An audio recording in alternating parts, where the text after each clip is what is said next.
μεγάλες ζημιές σε δεμένα σκάφη στο λιμάνι της Κοπέλου προκάλεσε πλοίο της γραμμής.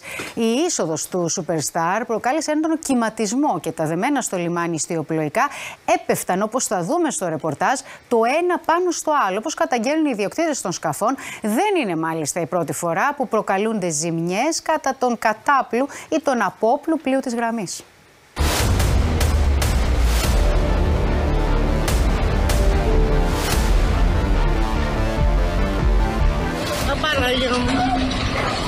Νίκο, κάτω με τα μωρά! Κάτω, μωρά! Πανικόβλητοι επιβάτες των ιστιοπλοϊκών που έχουν αγκυροβολήσει στο λιμάνι της Κοπέλου προσπαθούν να κρατηθούν από όπου μπορούν. Τα σκάφη συγκρούονται το ένα με το άλλο, έρμεα του δυνατού κυματισμού που προκάλεσε κατά τον κατάπλου του το πλοίο της γραμμής.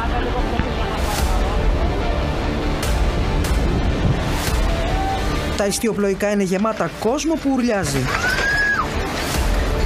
Από τύχη δεν υπήρξαν τραυματισμοί. Ουσιαστικά δεν χτύπησε κανείς γιατί τα σκάφη ήταν αραγμένα στο λιμάνι. Εκείνη την ώρα λοιπόν μπήκε ένα τσακτοπλοεία σε ένα μεγάλο σκάφος, το οποίο περνώντας μπροστά από αυτά τα σκάφη που ήταν αραγμένα έκανε ένα πάρα πολύ μεγάλο κυματισμό που είχε σαν αποτέλεσμα να μπλέξουν μεταξύ τους άλμπουρα, να γίνουν πολύ μεγάλες ζημιές. Μιλάμε για καταστροφή σε ορισμένα σκάφη και δεδομένου ότι περισσότερα από αυτά είναι σκάφη με ναύλα, μιλάμε για μεγάλη ζημιά σε επαγγελματίες. Δεν είναι η πρώτη φορά που ο κατάπλους ή ο απόπλους στο λιμάνι της Κοπέλου του Superstar, ιδίως αν έχει καιρό, προκαλεί πανικό. Αυτό το περιστατικό οφείλω να πω ότι έχει γίνει επανειλημμένες φορές και πέρσι είχαμε πάλι το ίδιο φαινόμενο, όπου 26 σκάφη είχαν ακριβώς το ίδιο θέμα, με αποτέλεσμα να υποβληθούν πάρα πολλές μηνύσεις κατά της εταιρείας και γενικότερα για αποζημιώσεις οι οποίες ήταν μεγάλες. Είναι ένα θέμα το οποίο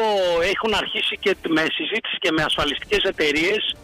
Έχουν προβληματιστεί πάρα πολύ και οι ίδιες οι ασφαλιστικές εταιρείες, διότι αυτό κάποιος θα πληρώνει. Και όλα αυτά την ώρα που το κόστος για ταξίδι με πλοίο ακόμη και για έναν επιβάτη είναι δυσβάστακτο.